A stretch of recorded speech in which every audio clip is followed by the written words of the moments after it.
May renewal of vows. Yung relasyon kasi namin will never fade. Last Saturday, December 4, ay ang araw ng mga kababaihan ng lalawigan ng Rizal. Kasabay nito ay ang selebrasyon ng kaarawan ni Andeng Bautista, na kababatang kapatid ni Senator Bong Revilla. Dinaluhan ito ng malalaking personalidad gaya ng presidential sister na si Bolsie Aquino Cruz. Maligayang bati at sana yung iyong mga pinagdadasal ay mabigay sa iyo ng ating Panginoon. Ang bait-bait na. Sobra napakasimple. Hindi mo siya iisipin na siya ay isang presidential sister. Kahit nasaan pa ako, pupunta ako rito, mabati ko lang siya. Ganun ka kamahal yan. My favorite sister. Noong nakaraang linggo naman, December 5, inilunsad ang power couple na sina Senator Bong at Congresswoman Lani Mercado bilang endorsers ng isang clothing company. Nagpapasalamat kami sa MNCO for trusting us, you know, sa bigay ng tiwala na binigay sa amin. Para kunin kaming endorser ng MNCO. We look younger actually sa pagdating sa mga catalogs nila, sa presentation and the quality of their clothes are great. Next year ay 25th anniversary na ng power couple. May plano ba silang umalis ng bansa para i-celebrate ito? Pinag-aaralan pa. Session kasi. May ilang problema namin, may session kami ng Mayo. So weekend lang talaga yung pwede kaming mag-rendezvous at mag-date. May renewal of vows. Pwede. Tingnan natin. Yung relasyon kasi namin will never fade. It will always be there. No matter what. Kahit na nung dumating na bagyo, dilubyo, nandiyan pa rin. Very proud naman ang mag-asawa sa anak nilang si Jolo Revilla. Bukod sa pagiging public servant nito at pagkakaroon ng showbiz career, isang responsableng ama rin daw si Jolo sa anak nitong si Gab. So okay naman yung relasyon ng mag-ama. Palagi yung pagka nasa bahay, palagi silang Nagbabanding. together, bonding. One thing nice about it, recently nagkaroon sila ng field demonstration sa school. Nandun ang mga magulang nanonood. So ano sila, nakukompleto naman nila kahit papano yung mga papel nila sa buhay. Samantala, may balak nga bang magtayo sina Senator Bong ng isang mala Universal Studios sa lalawigan ng Rizal? Actually, pwede tayo maglagay dyan ng parang ng local Universal Studio. Alam mo, sa totoo lang, siguro 80% of my films na nagawa. Basta lahat siya nagtumuntong ng Rizal. Kaya po pwede yan parang maging movie capital of the Philippines.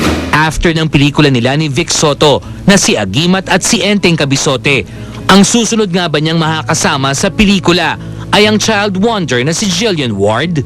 Yung pinaplano namin na pambata din, si Jillian ng mga kasama ko. So antayin na lang natin.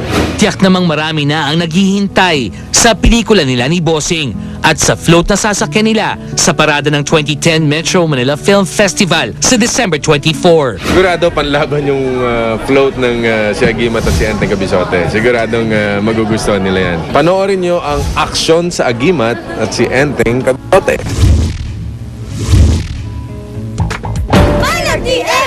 First solo album ni Francesca Farr, ilo-launch na! Wow! May panibagong milestone ang female winner ng Are You the Next Big Star na si Francesca Farr noong December 8 nang i-launch ang una nitong solo album. Ano feeling?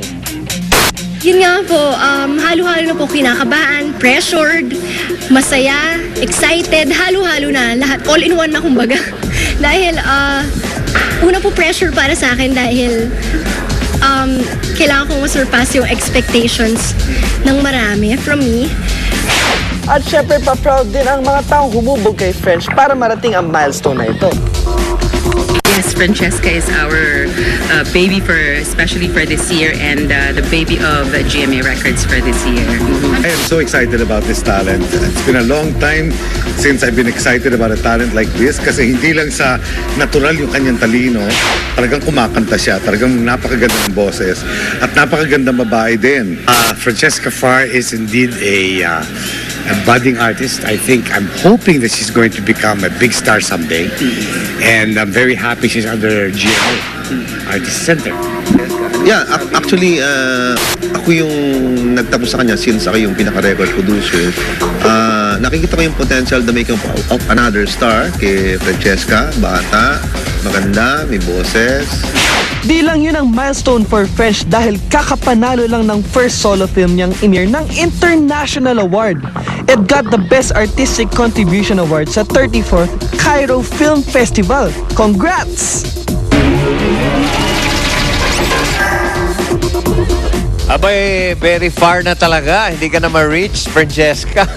Okay, narito si Francesca para alamin natin ang reaction niya sa pagkakapanalo. Ay, sabihin ko na lang sa kanya, hello, Francesca. Hello? Francesca, ano masasabi mo? Hello po. Nanalo yung movie mo, yung Emir sa Cairo International Film Festival. Oo nga po ako po sobrang proud po ako sa Emir at sobrang thankful po ako dahil na-recognize po yung movie ni Direk Chito sa ibang bansa. Uy, hindi lang kay Direk Chito, movie mo yun. Ikaw ang bida ron. Uy, congratulations ha.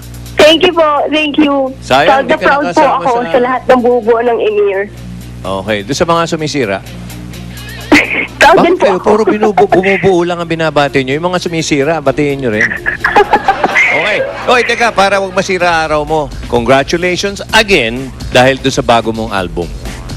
Maraming salamat po at sana po marami pong suporta ng aking first solo album under GMA Records po ito and malapit na po itong i-release. Sana po talaga. Anong title Marami nito, pong suporta. Francesca?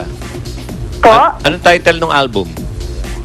Inside My Heart po. Inside My Heart. Oh, okay. Congratulations sa'yo, both sa movie at dun sa first album mo, no? First. Opo, first po. Okay, Francesca, may gusto ko pa sabihin? French? Maraming salamat po sa lahat. Tito Joey, maraming salamat po. Okay, wala Lahat naman. sumuporta sa Emir at patuloy po sumuporta sa akin. Maraming salamat po. Laniwala po sa amin. Thank you po. Walang ano man, magaling ka naman eh. Tuloy mo lang yan. Thank you, Francesca Fart. Thank you. Okay, from one film festival, lumipat naman tayo sa Manila Film Festival. Galing tayo ng Cairo, mga kaibigan. At narito naman ang beautiful leading lady ng kumpare kong si Vic Soto sa Agimat at si Enteng Cabizote, Miss Gwen Zamora. Gwen, Hello benakikiha. po. Thank you for Eto si having me Gwen. today. Yes. Okay. Excited ka ba dito? Siyempre Ito naman. yung first mo rin. Apo, Puro yes. first. Okay, gaano ka ka-excited dito sa Enteng Cabizote at si Agimat? Super excited na walang words na makaka-explain sa Aba. excitement ko. Okay. Imbitahan mo sila at sabihin mo sa amin sino mga kasama rito. Alam ko, Yes. dami. Oo Sige. nga, ang dami. Okay, I'd like to invite you to watch si Agimat at si Enteng Cabizote because it's a one and only movie with, obviously, starring Bossing Vic Soto, Ramon Bong Revilla, Elena Darna Sampinto, Oyo Boy Soto, Aiza Siguera, Ruby Rodriguez, Jose Manalo, ang dami pa. Wally Bayola, Wally Calvo, Bing Loizaga, Ami Perez, Benji Paras, Jillian Bing, Ward, Jake Vargas, Bea Binene, Joshua Dionisio. Wow. At saka si Barbie Fortesa. Si Barbie. At a lot more. Kaya watch si Agimat at si Enteng Cabizote out December 25 na po. Okay. Alam nyo, dahil pag naging successful tong movie ni Vic at saka ni Ramon Revilla Jr., hindi ka ba nasabihan na kasama ka sa next project nila? It's a musical? Hindi pa sa'yo nasasabi. Ang title po ay Bong Sing. Bong Sing. Magkasama na si Bong at si Bossing. Musical, Bong Sing. May mga action din dahil magbobong sing sila doon. Oh, yeah. Harap ka ng ano. Okay. Gwen, si Agimat at si Enteng ay may mga premiere night at mga mall shows. Maaalala mo ba kung saan-saan to? Imbitahan mo na sila. Yes, today po, Today mismo? opo. Saturday? O, sige. Siyempre, dapat everyday. Hindi. Okay, today po sa SM Novaliches. Bukas po, December 12, SM San Lazaro. December 18 po, SM Bikutan. At December 19, SM Valenzuela. Yun, okay. Ayun. Mga kaibigan, Gwen Zamora sa moving si Agimat at si Enteng Cabisote. Okay. Good luck to you. Thank you. Magaling ka naman eh. At mga kaibigan, Galing ba? narito naman si bossing ng Philippine Star Entertainment Division, Ricky Lo. Yeah, and for once, parang feeling ko ang tangkad-tangkad ko. Oh, ito yung mga kaedad ko, si Elijah, Alejo at si Boboy Villar. Hello po. Ang stars ng ano? Super Inday. Super Inday in the Golden Bibe. So, Boboy, kailan ang showing nito? Siyempre. Syempre po, showing po nitong Super Inday with the Golden Bibe sa December 25 na po. Abangan nyo po yan. Okay, so Elijah, congratulations, Boboy. Super Inday and Golden Baby, December 25. At ito exclusive ang tunay na dahilan ng pagkaka-ospital ni Queenie Padilla, anak ni Robin Padilla at Tesel Sicangco. Malalaman nyo na, abangan nyo.